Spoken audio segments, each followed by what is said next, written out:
1885 में कांग्रेस की स्थापना मुंबई में हुई। व्योमेश चंद्र बैनर्जी कांग्रेस के प्रथम अध्यक्ष बने। लॉर्ड कर्जन ने 1905 में बंगाल के विभाजन का प्रस्ताव किया। 1905 में अवनींद्रनाथ टैगोर ने भारत माता का चित्र बनाया। 1906 में आगा खां एवं नवाब सलीमुल्लाह ने मुस्लिम लीग की स्थापना की। 1907 में कांग्रेस का विभाजन नर्म दल एवं गरम दल में हुआ। 1911 में दिल्ली दरबार का आयोजन। दिल्ली दरबार में बंगाल विभाजन को रद्द किया गया। दिल्ली दरबार में राजधानी कोलकाता से दिल्ली स्थानांतरित की गई।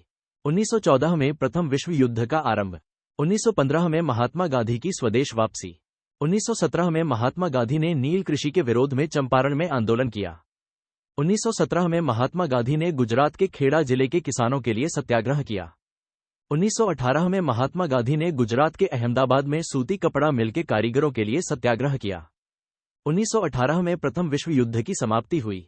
ब्रिटिश सरकार ने भारतीयों की स्वशासन की मांग को ठुकरा दिया। 1919 में ब्रिटिश सरकार ने भारतीयों पर रॉलेट एक्ट जैसा काला कानून दिया। 13 अप्रैल 1919 में जलियांवाला बाग हत्याकांड हुआ। 1919 में खिलाफत आंदोलन की शुरुआत मोहम्मद अली व शौकत अली ने की। महात्मा गांधी ने असहयोग आंदोलन की शुरुआत की। 1922 में चौरी चौरा में हुई हिंसक घटना के बाद महात्मा गांधी ने असहयोग आंदोलन को वापस ले लिया। 9 अगस्त 1925 को काकोरी में क्रांतिकारियों ने अंग्रेजी खजाना ले जा रही ट्रेन को लूट लिया। 1928 में साइमन कमीशन भारत आया, जिसका विरोध करते हुए लाला लाजपत राय की मृत्यु हुई। 8 अप्रैल 1929 को भगत सिंह व बटुकेश्वर दत्त ने असेंबली पर बम फेंका। 12 मार्च 1930 को महात्मा गांधी ने साबरमती से दांडी यात्रा आरंभ की। 6 अप्रैल 1930 को दांडी पहुंचकर महात्मा गांधी नमक कानून तोड़ा व सविनय अवज्ञा आंदोलन की शुरुआत की। 1930 में डॉक्टर अंबेडकर ने अनुसूचित जातियों को दलित वर्ग एसोसिएशन में संगठित किया। 23 मार्च 1931 को भगत सिंह, सुखदेव एवं राजगुरु को फांसी दे दी गई। 1931 गांधी इरविन समझौता व सविनय अवज्ञा आंदोलन को वापस ले लिया। 1931 में महात्मा गांधी ने द्वितीय गोलमेज सम्मेलन में भाग लिया, परंतु उन्हें वहां अपेक्षित सफलता हाथ नहीं लगी। 1932 में महात्मा गांधी एवं अंबेडकर के मध्य पूना पैक्ट हुआ। 1933 में चौधरी रहमत अली सर्वप्रथम पाकिस्तान का विचार सामने रखा। 1935 में भारत शासन अधिनियम पारित हुआ व प्रांतीय सरकार का गठन। 1939 में द्वितीय विश्व युद्ध का आरंभ। 1940 के मुस्लिम लीग के लाहौर अधिवेशन में पाकिस्तान की मांग का संकल्प पास किया गया। 1942 में भारत छोड़ो आंदोलन की शुरुआत व गांधी जी ने करो या मरो का नारा दिया। 1945 में अमेरिका ने जापान पर परमाणु हमला किया व द्वितीय विश्व युद्ध समाप्त हो गया। 1946 में कैबिनेट मिशन संविधान सभा के प्रस्ताव के साथ भारत आया। 15 अगस्त 1947 को भारत आजाद हुआ। राष्ट्रवाद का अर्थ अपने राष्ट्र के प्रति प्रेम की भावना, एकता की भावना तथा एक समान चेतना राष्ट्रवाद कहलाती है। ये लोग समान ऐतिहासिक, राजनीतिक तथा सांस्कृतिक विरासत साझा करते हैं।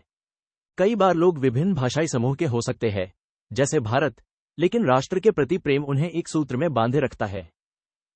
राष्ट्रवाद को जन्म देने वाले कारक यूरोप में राष्ट्र राज्यों के उदय से जुड़ा हुआ है।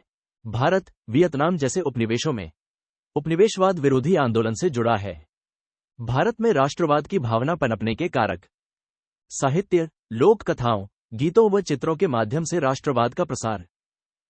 भारत माता की छवि रूप लेने लगी।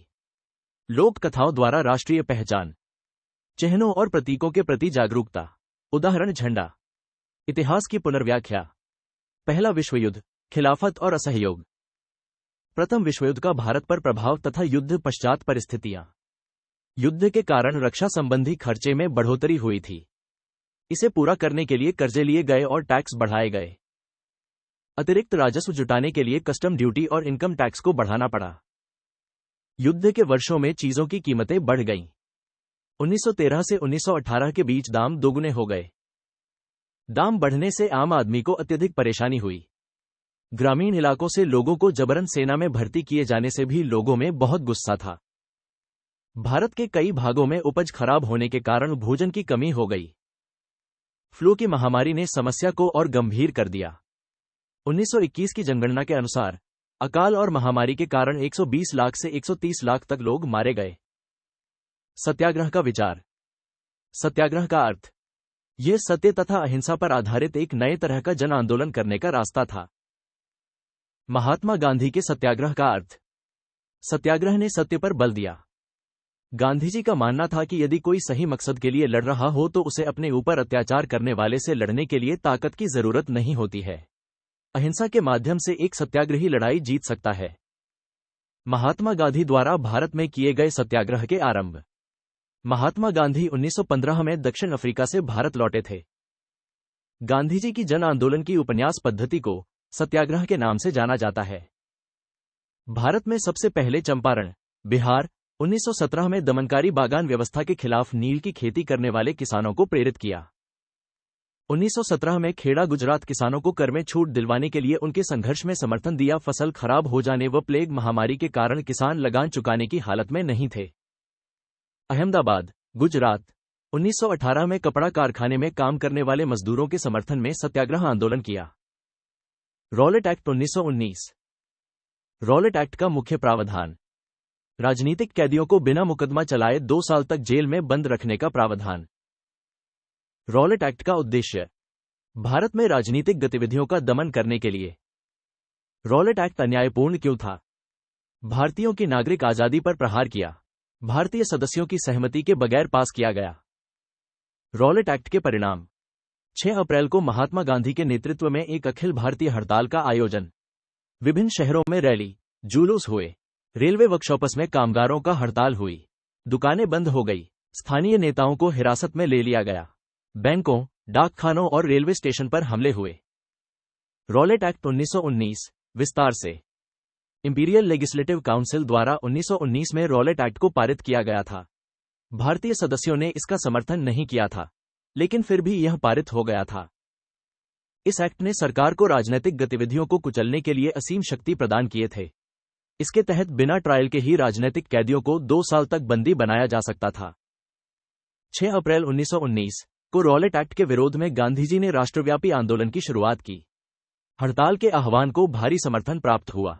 अलग अलग शहरों में लोग इसके समर्थन में निकल पड़े। दुकानें बंद हो गईं और रेल कारखानों के मजदूर हड़ताल पर चले गए। अंग्रेजी हुकूमत ने राष्ट्रवादियों पर कठोर कदम उठाने का निर्णय लिया। कई स्थानीय नेताओं को बंदी बना लिया गया। महात्मा गांधी को दिल्ली में प्रवेश करने से रोका गया। जलियांवाला बाग हत्याकांड की घटना। 10 अप्रैल 1919 को अमृतसर में पुलिस ने शांतिपूर्ण प्रदर्शनकारियों पर गोली चलाई। इसके कारण लोगों ने जगह जगह पर सरकारी संस्थानों पर आक्रमण किया। अमृतसर में मार्शल लॉ लागू हो गया और इसकी कमान जनरल डाय के हाथों में सौंप दी गई। जलियांवाला बाग का दुखद नरसंहार 13 अप्रैल को उस दिन हुआ जिस दिन पंजाब में बैसाखी मनाई जा रही थी। ग्रामीणों का एक जत्था जलियांवाला बाग में लगे एक मेले में शरीक होने आया था। यह बाग चारों तरफ से बंद था और निकलने के रास्ते संकीर्ण थे। जनरल डाय ने निकलने के रास्ते बंद करवा दिए और भीड़ पर गोली चलवा दी। इस दुर्घटना में सैकड़ों लोग मारे गए। सरकार का रवैया बड़ा ही क्रूर था। इससे चारों तरफ हिंसा फैल गई। महात्मा गांधी ने आंदोलन को वापस ले लिया क्योंकि वे हिंसा नहीं चाहते थे। जलियांवाला बाग हत्याकांड का प्रभाव। भारत के बहुत सारे शहरों में लोग सड़कों पर उतर आए। हड़तालें होने लगी। लोग पुलिस से मोर्चा लेने लगे और सरकारी इमारतों पर हमला करने लगे। सरकार ने निर्ममतापूर्ण रवैया अपनाया तथा लोगों को अपमानित और आतंकित किया। सत्याग्रहियों को जमीन पर नाक रगड़ने के लिए, सड़क पर घिसकर चलने और सारे साहिबों, अंग्रेजों को सलाम करने के लिए मजबूर किया गया। लोगों को कोड़े मारे गए तथा गुजरांवाला, पंजाब के गांवों। नोट: हिंसा फैलते देख महात्मा गांधी ने रॉलेट सत्याग्रह वापस ले लिया। आंदोलन के विस्तार की आवश्यकता। रॉलेट सत्याग्रह मुख्यतया शहरों तक ही सीमित था। महात्मा गांधी को लगा कि भारत में आंदोलन का विस्तार होना चाहिए। उनका मानना था कि ऐसा तभी हो सकता है जब